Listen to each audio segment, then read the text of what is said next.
Ce matin, Xavier Bébin, juste avant d'accueillir dans quelques instants un autre candidat qui va venir nous rejoindre, Nicolas Sarkozy.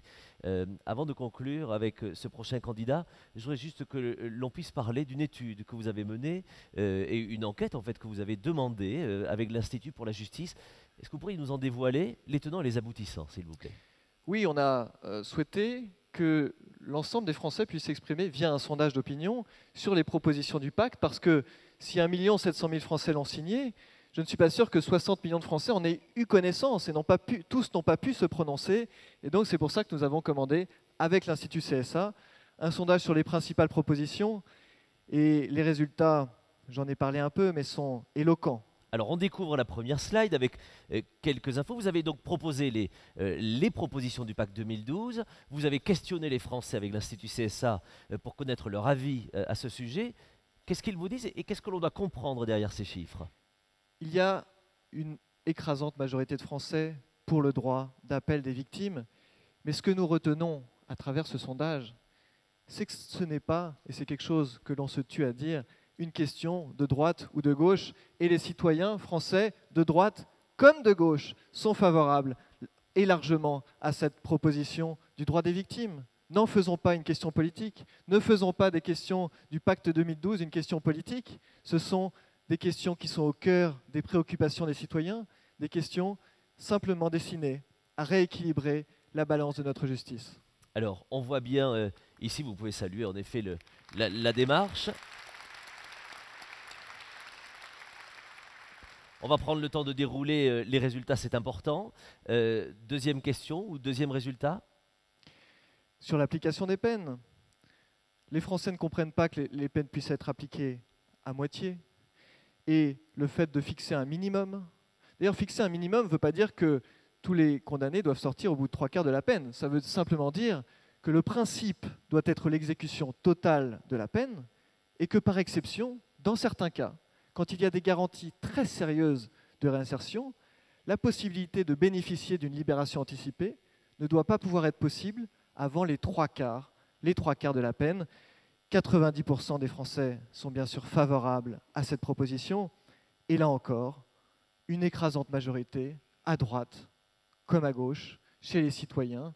Il y a peut-être un décalage entre les responsables politiques et l'aspiration des citoyens de base sur cette question-là. Et évidemment, on refuse toute lecture partisane de gauche et de droite, même si quelques points les séparent. Pour vous, vous voyez la majorité écrasante évidemment à ce sujet. C'est éloquent. 88% des sympathisants de gauche sont favorables à cette mesure, 98% des sympathisants de droite, 88% des personnes qui n'ont pas exprimé de préférence, bref, tous les citoyens, quelle que soit leur origine. On aurait pu aussi détailler par classe sociale. Là encore, aucune différence selon les classes sociales, que ce soit des ouvriers, des employés, des cadres. Ils sont tous d'accord, dans leur immense majorité, pour cette proposition fondamentale sur l'application de la peine. Merci, on feuillette encore si vous voulez bien. Prenons le temps de regarder tous ces résultats. Quelle est la troisième affiche que l'on a ici? C'est très intéressant cette question. Vous savez, la perpétuité réelle, c'est quelque chose qu'on nous reproche beaucoup et qui nous classe chez certains. Certains voudraient nous classer comme extrémistes à cause de cette idée-là, qui est pourtant simple. C'est que quand on a commis, comme Guy Georges, 7 meurtres, on ne sort jamais de prison. Et il y a ce tabou sur la perpétuité réelle chez certains, chez une petite minorité, montre le décalage profond qu'il y a avec la société française, qui, quand elle s'exprime, montre que 89% des Français y sont favorables, que c'est qu'une question de bon sens pour des criminels extrêmement dangereux, et que là encore, n'en faisons pas une question de droite ou de gauche. Et les résultats sont là. 83% des sympathisants de gauche sont favorables à cette idée. 89% au total des Français, ça veut dire que 89% des Français sont extrémistes, sont radicaux? Non. Nos propositions sont équilibrées, sont mesurées, elles sont de bon sens et il est temps de les mettre en œuvre. Alors, sur une question essentielle comme celle-ci,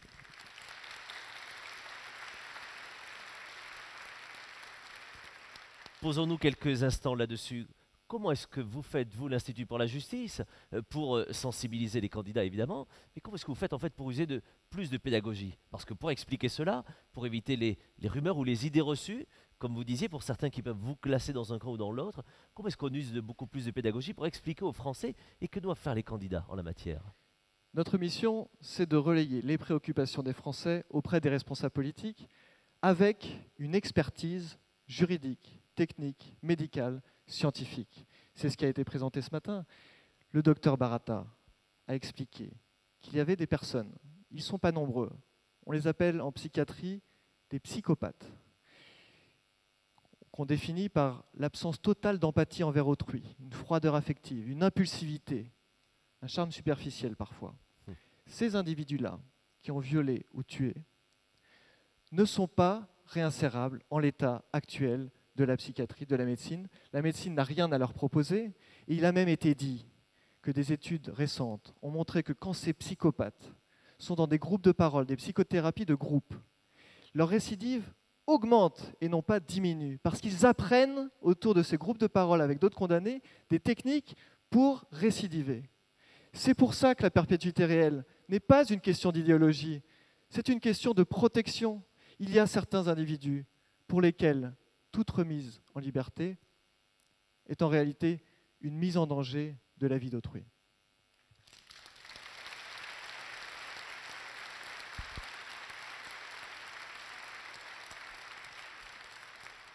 Autre résultat que vous avez demandé à l'Institut CSA que l'on va découvrir ensemble sur une autre question, peut-être à l'écran.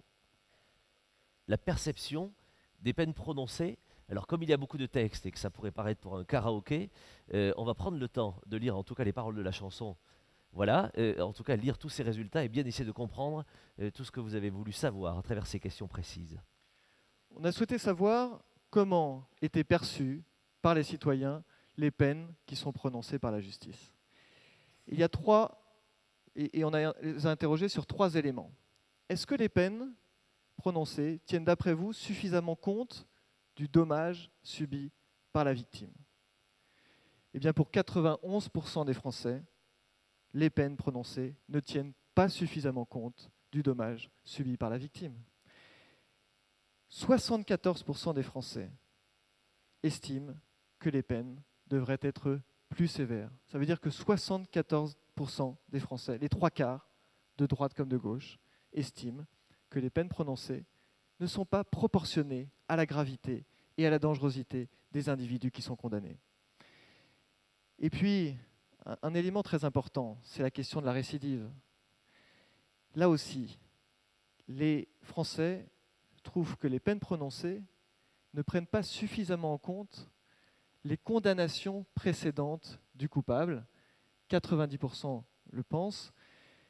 Et c'est un élément important parce que le fait qu'il existe des multiréitérants, des multirécidivistes, qui sont parfois arrêtés des dizaines de fois par la police.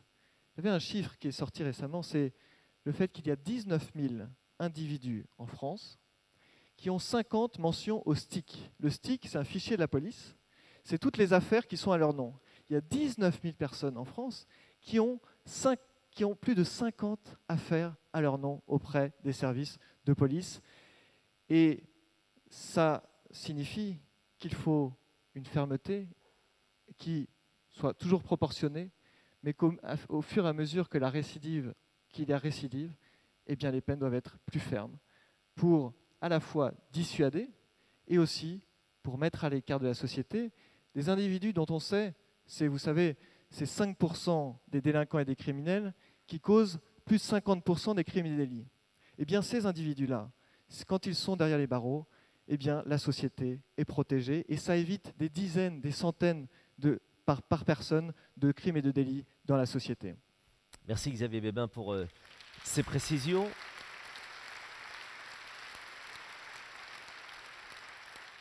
Est-ce qu'il y a encore d'autres chiffres à découvrir dans l'enquête? Certainement, on va les découvrir à l'écran concernant les peines planchées. C'est la suite logique. Les Français trouvent qu'on ne prend pas suffisamment en compte le passé du criminel et des délinquants. Et en toute logique, ils sont favorables aux peines planchées pour les récidivistes. Il y a même une bonne partie, je crois, un tiers, qui sont favorables non pas seulement au maintien, mais au renforcement de ces peines planchers. Et ce qui est très intéressant là aussi, c'est qu'il n'y a que 13% des Français qui souhaitent leur suppression, et que ce constat de souhait de maintien de la fermeté, voire de renforcement de la fermeté vis-à-vis des récidivistes, il est partagé, là encore, par les sympathisants de gauche comme par les sympathisants de droite. On voit avec un peu plus à droite, mais à gauche, 33% favorables au maintien, 35% favorables au renforcement. Ça veut dire que 2 tiers des sympathisants de gauche sont favorables au maintien ou au renforcement des peines planchers. Merci de ces précisions. Une petite question que l'on peut se poser quand on observe tout cela. En fait, il y a un consensus fantastique sur les questions de justice entre la droite et la gauche. Ça veut donc dire qu'a priori tous les candidats devraient tenir les mêmes discours, avoir les mêmes propositions, dans un monde tellement formidable où leurs électeurs s'entendent tellement, a priori devaient tous avoir le même discours. Non ? Il y a un consensus dans la société française, et tout le travail de l'Institut pour la justice, c'est de porter cette voix citoyenne auprès de tous les responsables politiques, de droite comme de gauche, pour qu'ils écoutent cette société française, pour qu'ils écoutent les citoyens, pour qu'ils écoutent les victimes, et qu'ils prennent les mesures qui s'imposent, qu'ils reprennent les propositions du pacte 2012, qu'ils rééquilibrent la balance de notre justice.